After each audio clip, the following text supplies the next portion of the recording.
I'm so excited to see what you all have achieved in the last few years.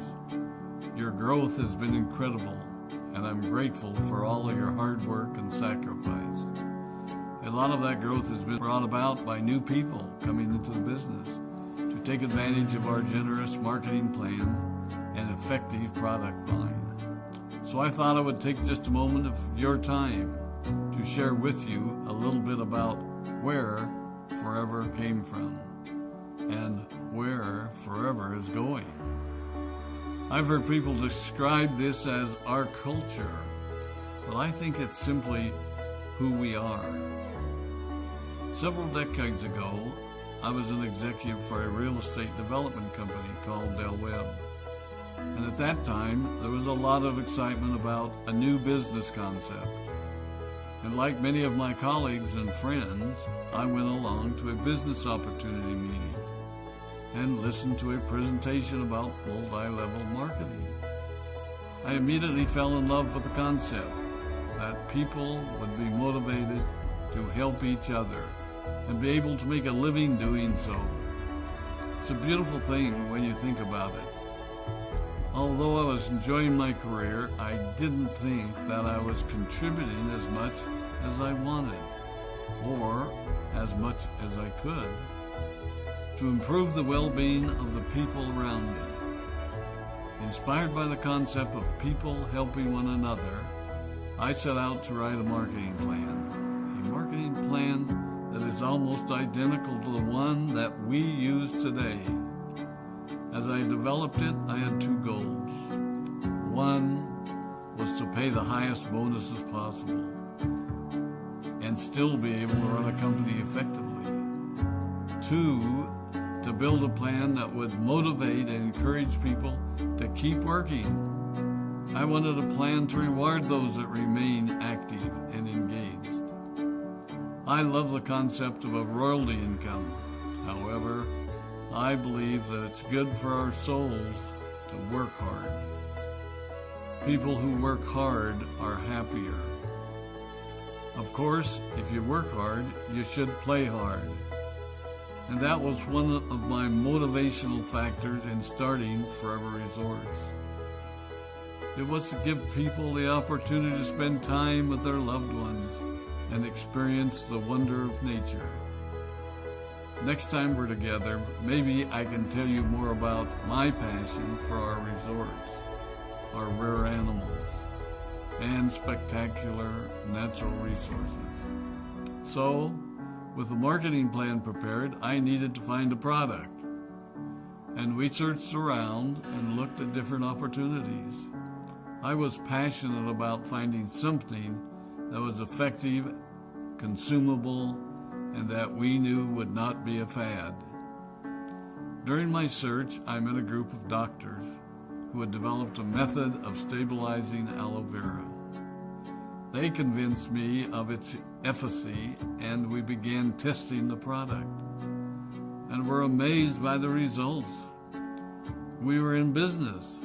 We had a fair and balanced marketing plan, a consumable, effective product, and the third ingredient, an absolute conviction that we could make a difference in the lives of the people around us. And while it might have been a bit presumptuous, we honestly believed that we could make a difference in the world. We put in generous return policies, customer service incentives, and began to build this business based on the principle of being nice to one another and helping others. The success was incredible, and we grew rapidly until Christmas of 1982. I was sitting at home with the family, and the phone rang. They informed me that there had been a freeze at our aloe plantations in Texas, and that all of our aloe was destroyed. I immediately went to the airport and flew to South Texas to see what we could do. I hoped and prayed that when I arrived, what I saw would be better than the news I'd received. But that wasn't to be the case. We had no aloe, and the business immediately began to suffer. There were some FBOs that left, but more importantly, there were those that stayed. It was a tough time for us. We put everything on the line to stay in business, and there were many sleepless nights. But we were convinced that what we were doing was right. We decided that this would never happen to us again. We flew out to the Dominican Republic and purchased as much land as we could and began planting aloe in one of the safest weather zones in the world. In addition to the acres of plantations in the Dominican Republic, we now have plantations in Mexico and South Texas. It was a tough lesson to learn. But during the tough times, we became stronger and we grew the most. We grow roots that strengthen us and help us to overcome the challenges and obstacles that life throws at us. I have learned that solid principles and core beliefs do not have a sell-by date. It is never old-fashioned or out of style to be nice to each other, to honor your commitments, and to treat people how you would wish to be treated.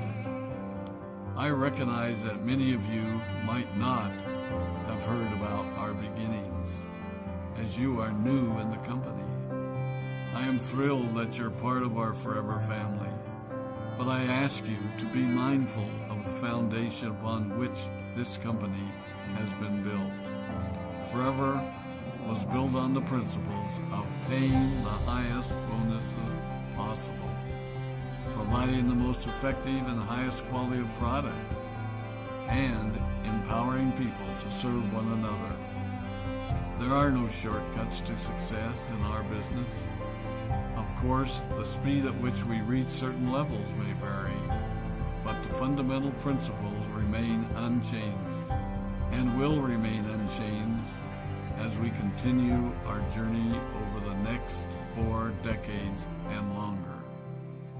There will be times when a pathway will open up to you that will tempt you to take a shortcut, to buy a little more product than you may need, to make a purchase in someone else's name, or other ways in which we are tempted to give up what we want most for what we want now.